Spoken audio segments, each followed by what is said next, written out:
If you work in healthcare, you already know this. Conflict is everywhere.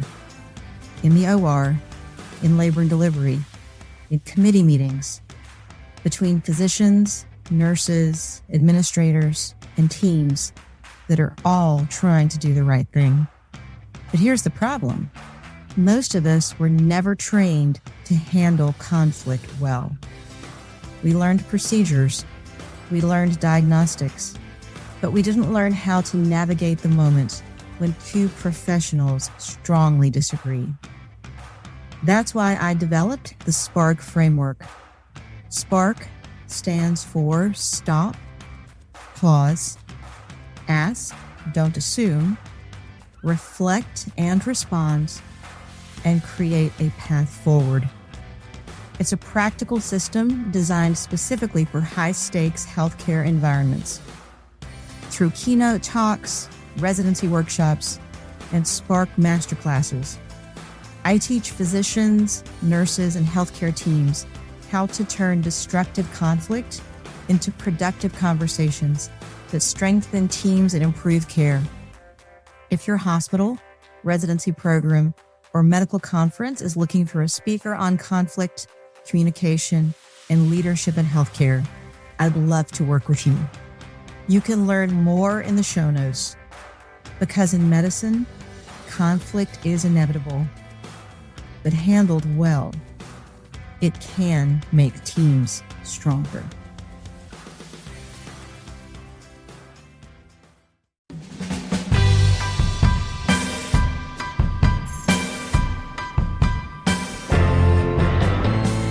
In every operating room, in every ward, in every clinic, and every team meeting, a silent battle brews. Conflict, negotiation, identity. Welcome to the Scalpel and Sword podcast, where I, Dr. Lee Sharma, physician and conflict analyst, explore the hidden negotiations beyond modern medicine. Let's trade burnout for boundaries and learn the art of healing with precision and power. Hello, my peaceful warriors, and welcome to the Scalpel and Sword podcast. I am your host, Dr. Lee Sharma, physician and conflict analyst, and I'm going to ask you a question.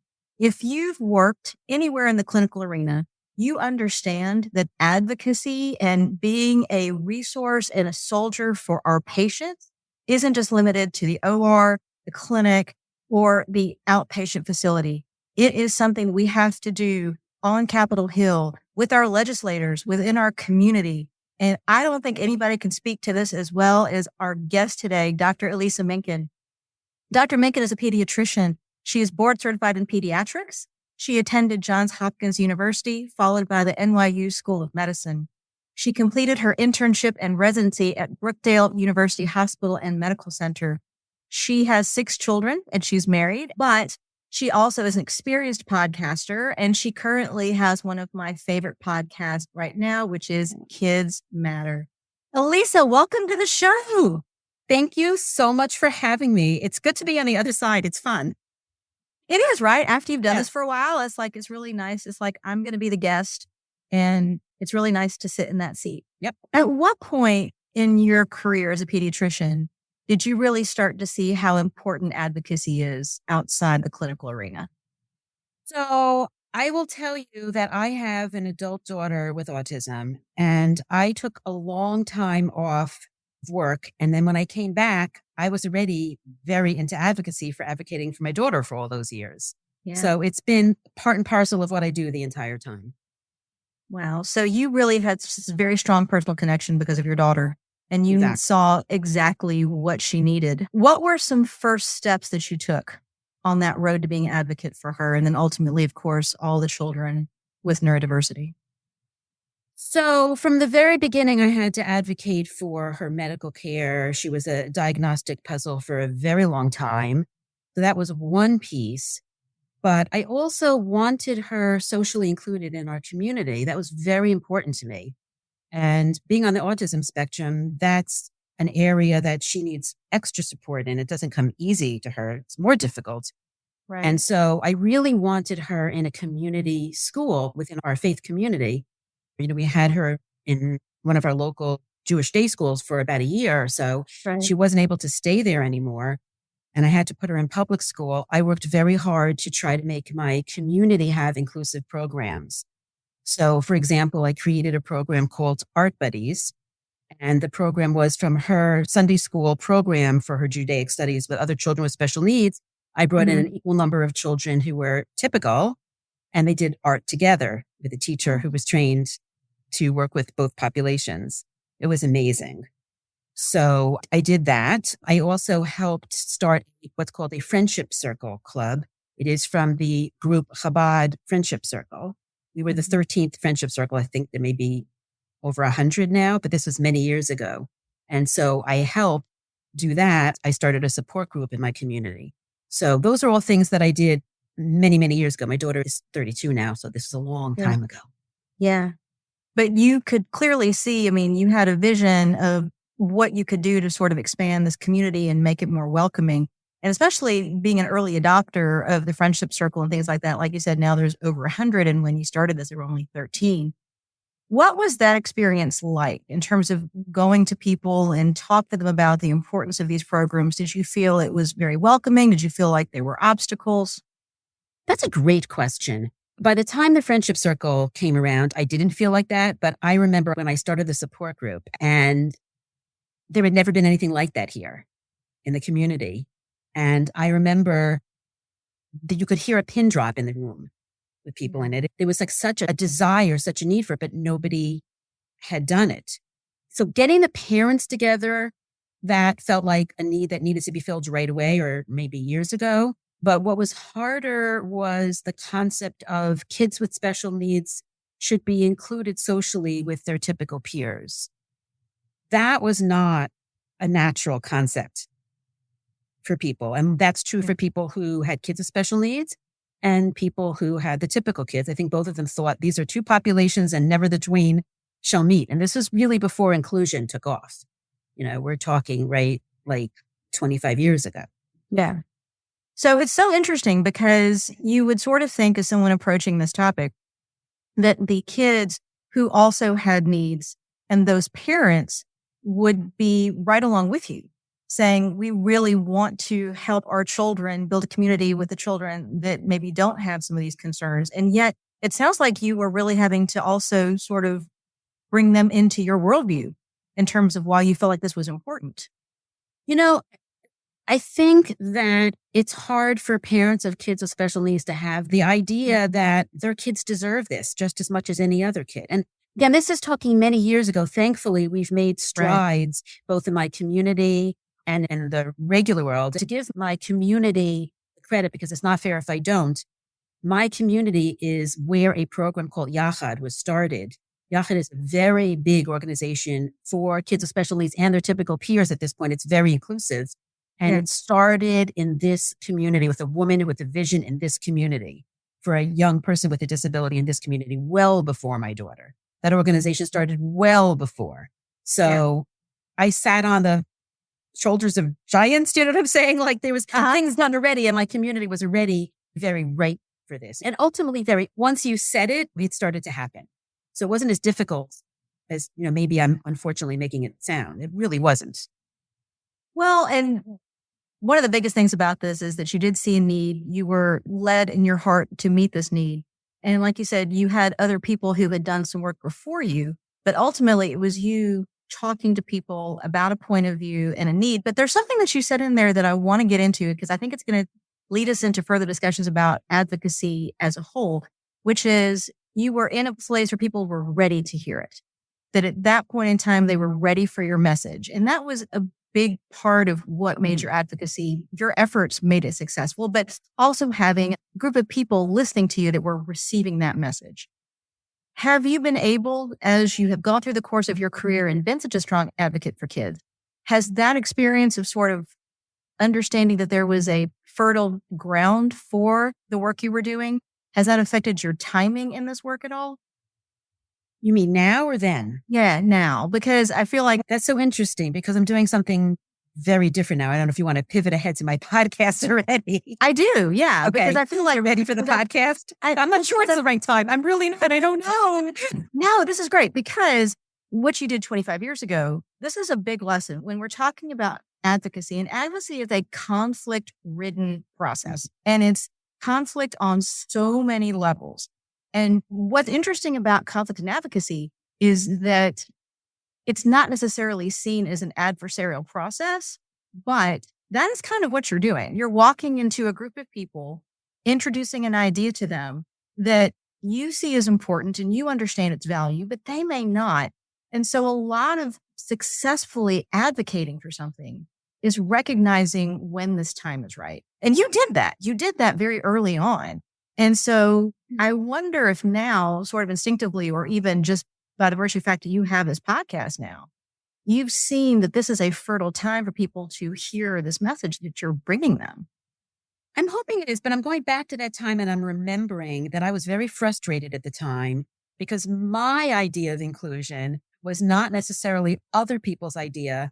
And I think the idea then is we'll be with those special needs kids. You know, they were not children, they were special needs kids. It drove me nuts. You know, they're kids. They're all just kids. And I think we're coming closer to that now, but 25 years ago we weren't. And it drove me crazy then, and yet I still wanted it then.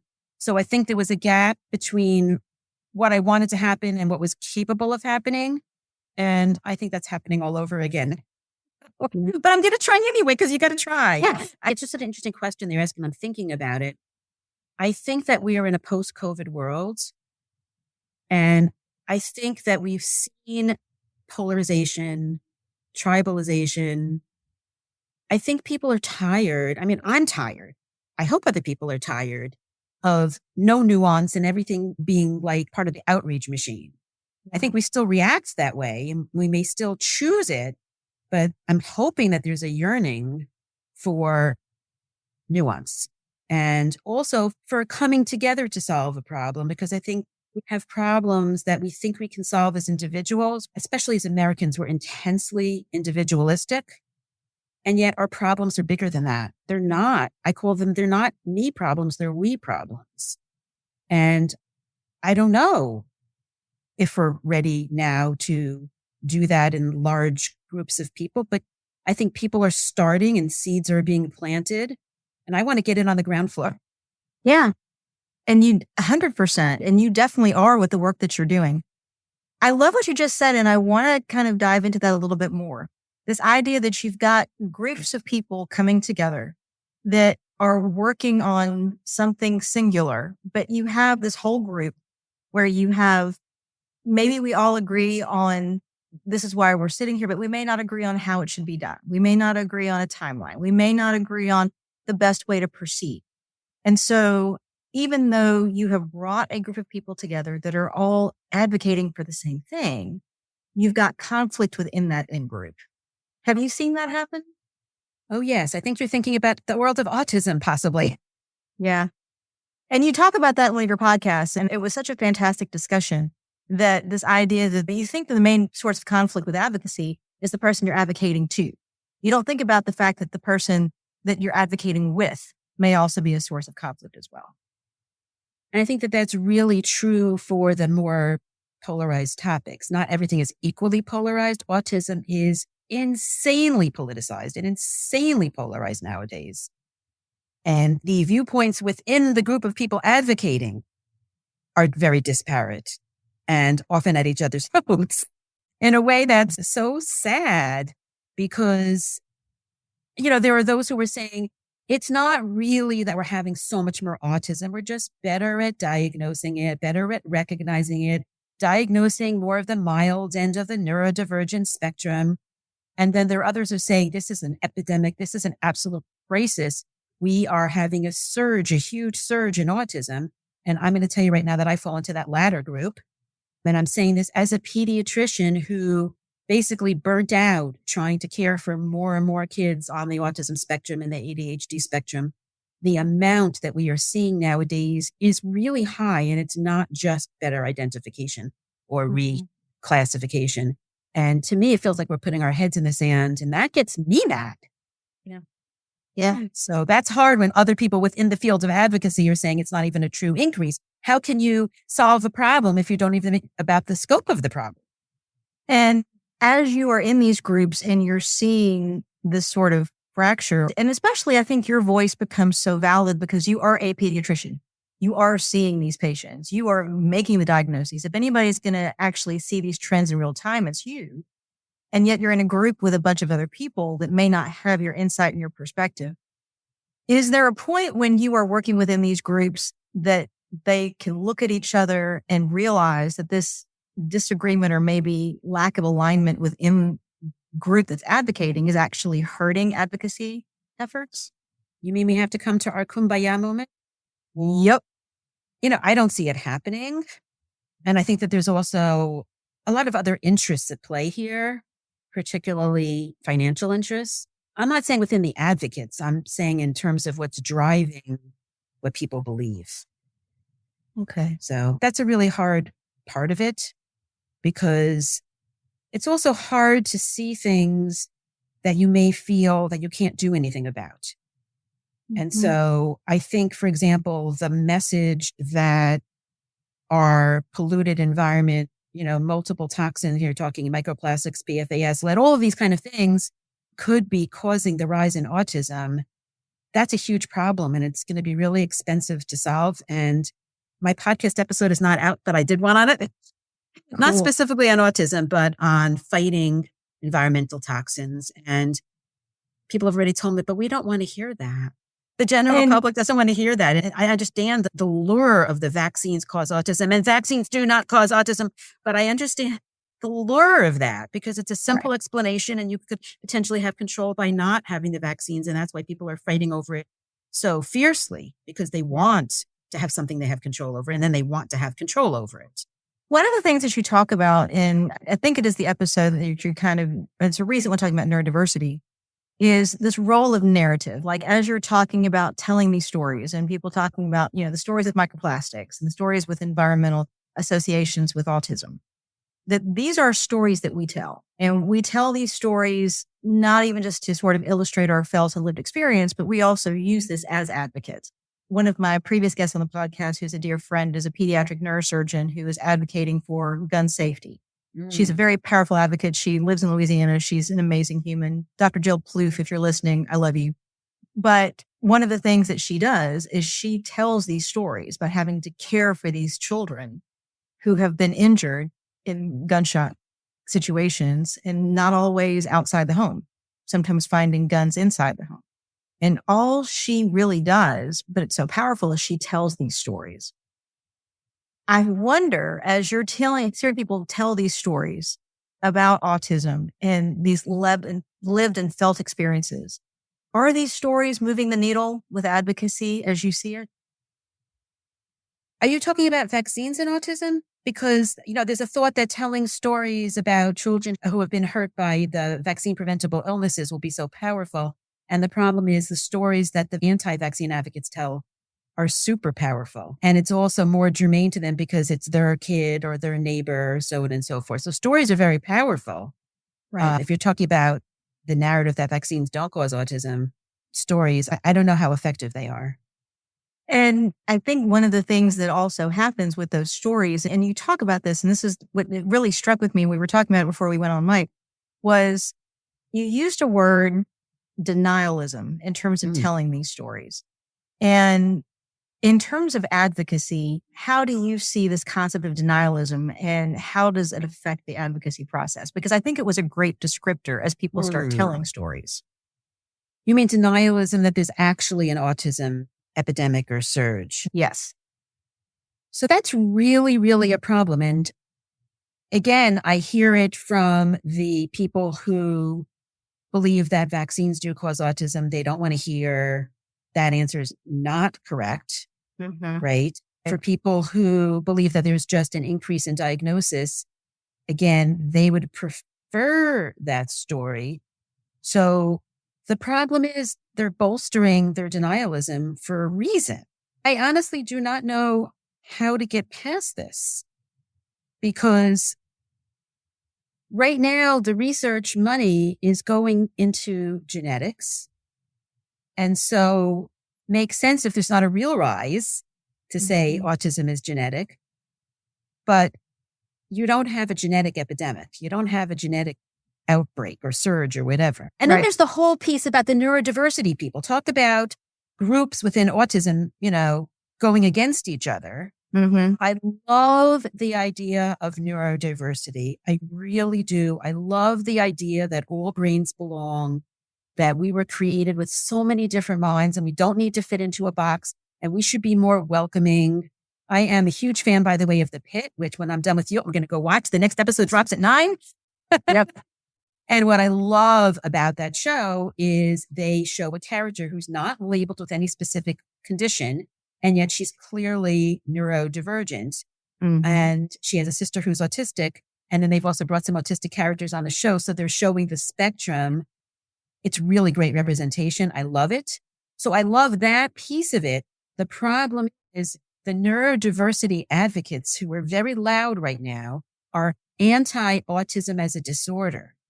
They say autism is a way of being, and they object to the term disorder. They object to ABA, which is applied behavioral analysis, which is a whole separate conversation. It's really complicated because it used to be punitive.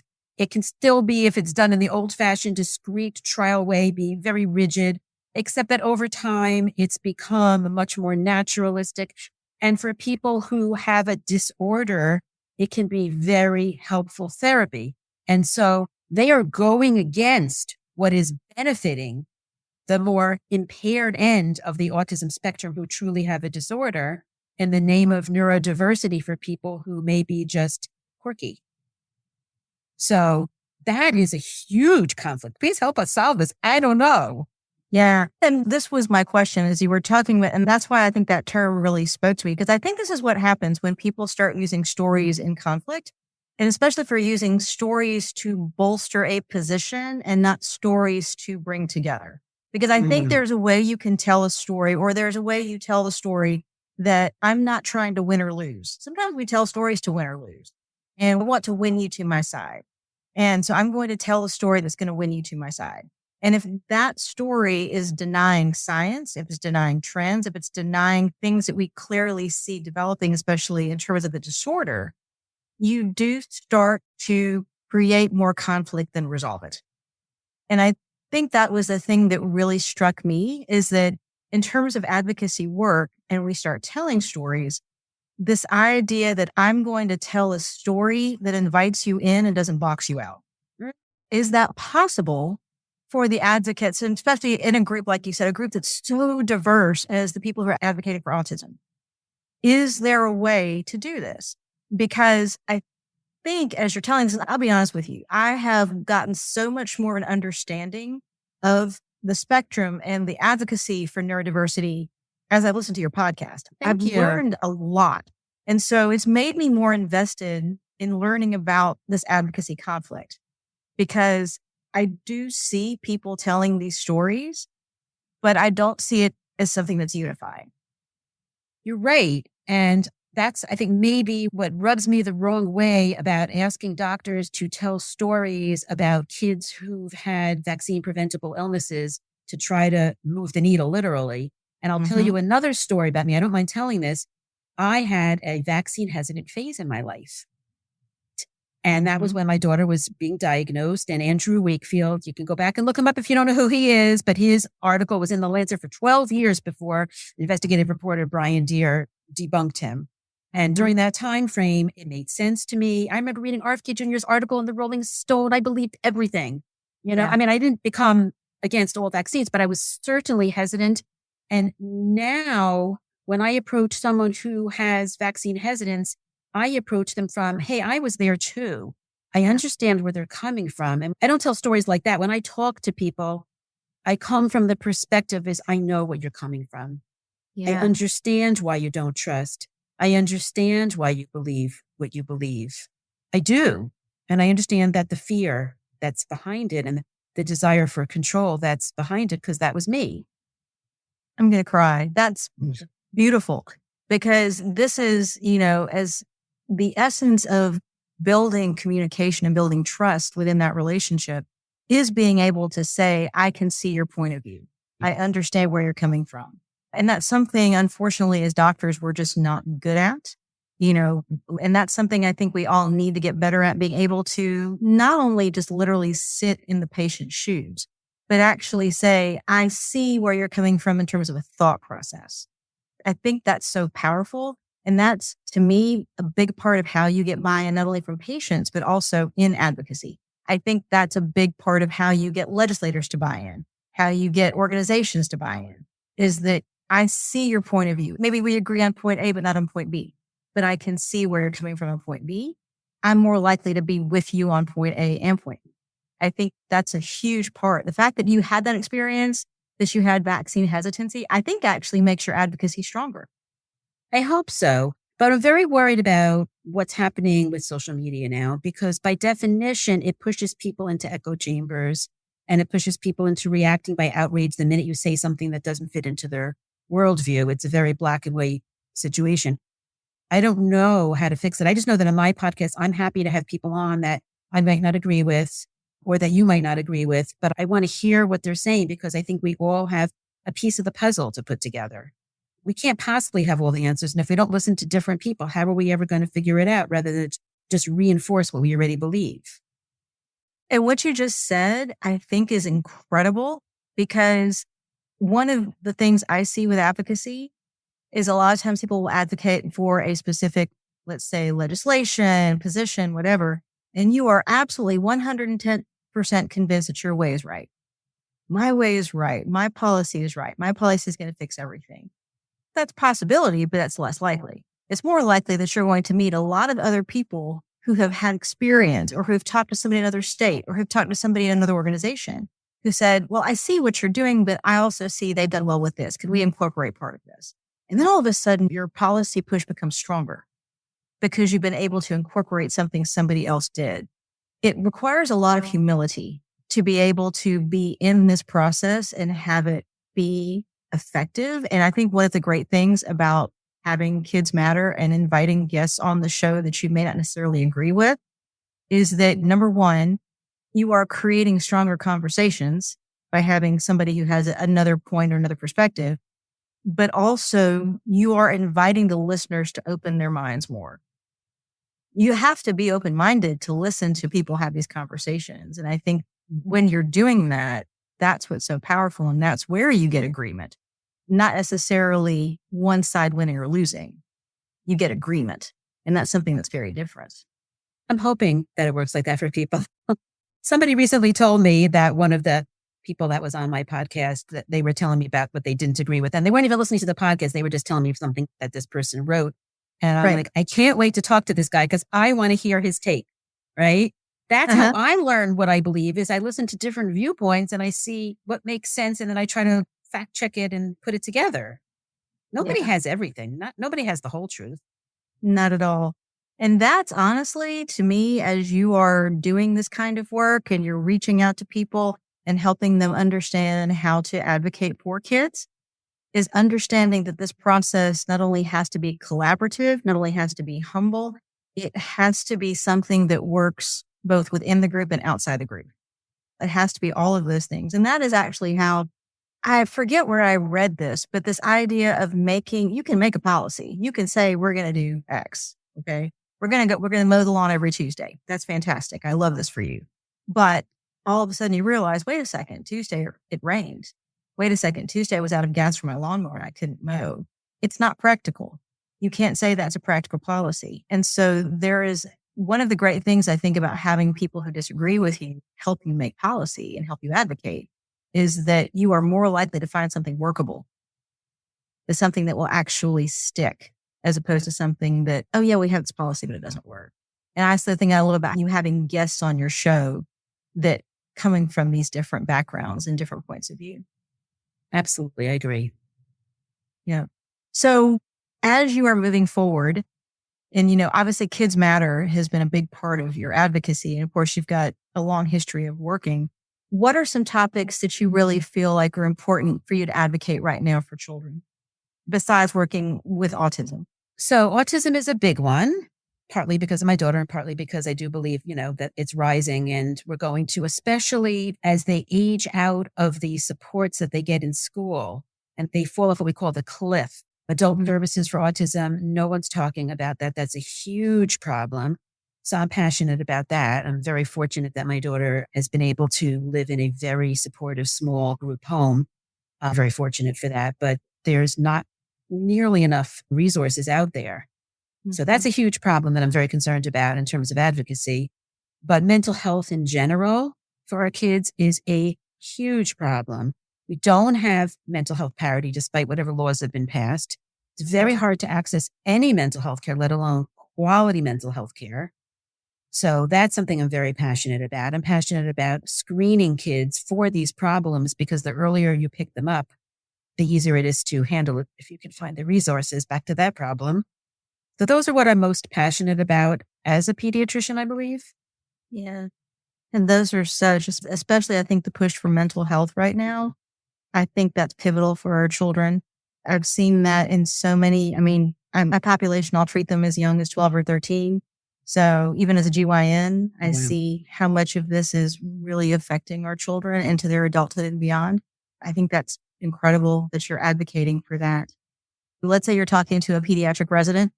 They're talking with you. And Dr. Minkin, I'm really excited about, going into practice or doing academics as a pediatrician. But I know how important it is for me to advocate for my patients. Tell me one piece of advice that would help me be a good advocate for kids. So I have to say, we haven't talked about how hard it is to be a pediatrician nowadays. Before you even get to advocacy, just trying to be a good pediatrician feels impossible. Did you see the Barbie movie? Yeah. Love the Barbie monologue. I probably have it memorized. I've watched it so many times. There needs to be a monologue like that for pediatricians about how impossible it is to be a pediatrician. So before I talk about advocacy, I want to say that it's just so hard. And I wish we could advocate for ourselves better because I think if we could advocate for ourselves better, we'd have more to give to our patients and families. Wow. It's sad. It's really frustrating. I did leave for a reason, right? It was just too hard for me dealing with so much of the mental health problems and the developmental problems. And we have very limited time. So like when you're talking about conflict resolution or getting into the person, empathizing with the person, where you have a 15-minute visit in which you're supposed to give those vaccines and do a million other things on the computer, by the way, it's really hard. And so something I'm also very passionate about is taking care of yourself as an individual. And I wish we could advocate for ourselves as pediatricians as a group. I really wish we could. I think pediatricians are the nicest people and the most giving people. And I don't think we stand up for ourselves. I think we put ourselves last in that kind of way you do when you are, a person who cares deeply about children and you're a person whose love language is service, right? That's how I feel before I say, how should somebody advocate? Do the best you can on an individual level. I can't really ask them to go and do political advocacy. I don't even do that myself. Yeah. That's super, super hard. And it's a really tough climate. But what you just said, and I want to bring this out because I think this is a really important point, that if we're talking about being of service to our patients, we have to first be of service to ourselves. Absolutely. And we can't engage in these processes without being in a good place. We have to have reserve. We have to have that level of self-care. We have to be in a good place. And when we're in a good place, I would almost argue that that's probably the strongest set of advocacy we could be. I agree. 100%. We are the biggest poster boards for how to love ourselves and how to love our patients. And if the biggest step in being that person for your patients is that I had lunch today and I got to go home and sit on my front porch and read a book and play with my dog, that was my advocacy today. That's the work that I did. I was a healthy provider for these kids. The best way to teach as a parent is by modeling, and I would assume that same way as a physician. Absolutely. I love that. And that, to me, is one of the most powerful messages you could give to a young physician or a physician in training, is that this is where advocacy starts. I love to get into sort of the nuts and bolts of conflict, but what you just said really spoke to me, that this is the fundamental place to start, is we advocate for us. And then as we grow in those roles, I think advocacy almost becomes natural. You want to talk about it. You want to talk to other people. You want to share a message. you want to do the work that you're doing on the podcast. It becomes a normal outgrowth of that, but it has to start in that inside place. Absolutely. It's absolutely true. And I will say that, I've taken a little time off from my pediatric practice, and I am so grateful for how much I've grown as a person. And I'm going to come back. And I told you this before we started. Yeah. I'm coming back to the same place because I'm very grateful to the practice I was in. They're a lovely, warm place. Love everybody there. But in that time off, I've become a different person. So I'm going back to the same place, but as a different person. So my cup is now full. Alisa, that's beautiful. Oh my gosh. I'm so glad your cup is full. I really am. And they are lucky to have you. Thank you. Thank you. Well, I'll be lucky to have them. So, it's wonderful when you find a place where you feel it's your home away from home. So I left on good terms because I felt like that then and I feel like that now. So looking forward to going back, but on a smaller scale, because you know what? Your life changes. You don't always realize that you're in a new phase of life. And I'm in the grandma phase now. Yes, more time to be the grandma. And I'm making more time, because one of the worst things I think you can do is to keep pushing ahead, doing things, thinking you have to do them, and you don't have room for what's so important to you. Who didn't make time for that? You didn't make time for it. Yeah. So like I said, now I'm going back with my perspective aligned with where I need to be in this phase of life. And I'm ready to go back in the grandma zone. Very limited hours. That is so exciting. You're going to get to celebrate your grandma role. You're coming back with this wonderful new fresh perspective. It sounds like you're really excited about going back as well. I am. That's incredible. I'm so happy. Alisa, so we're definitely going to link Kids Matter in the show notes so people can listen to the podcast. I have listened to, I don't know how many episodes I've listened to, and I am definitely a huge fan. I love yours too. I've been binging. I'm so glad. Thank you for being here. Thank you for taking the time. Thank you for showing us this very personal place that advocacy comes from, the challenges that we may encounter both within the groups we're advocating with and people we're advocating to. And also the idea that we grow in that process and we understand how best to tell our stories, that there is a way to tell those stories that actually becomes very positive and productive. And we want to be very conscious of that too. Thank you so much. I love what you're doing. Keep up the great work. Thank you. I'm so glad you're here, Lisa. You're definitely going to have to come back. You'll definitely have to come back and we'll have to comment online, remember? Yes. I'm so excited for that. That's going to be fantastic. Me too. For all of our peaceful warriors today who have joined us on the Scalpel and Sword, thank you so much for being here. And until next time, be at peace.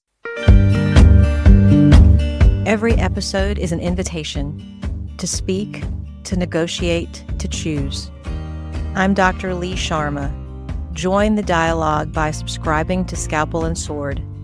Until next time, peaceful warriors, may your choices be sharp and your voice be even sharper. This podcast is a reflection of lived experience and research in conflict resolution. The Scalpel and Sword is not intended as medical or legal guidance. For personal matters, please consult a qualified professional.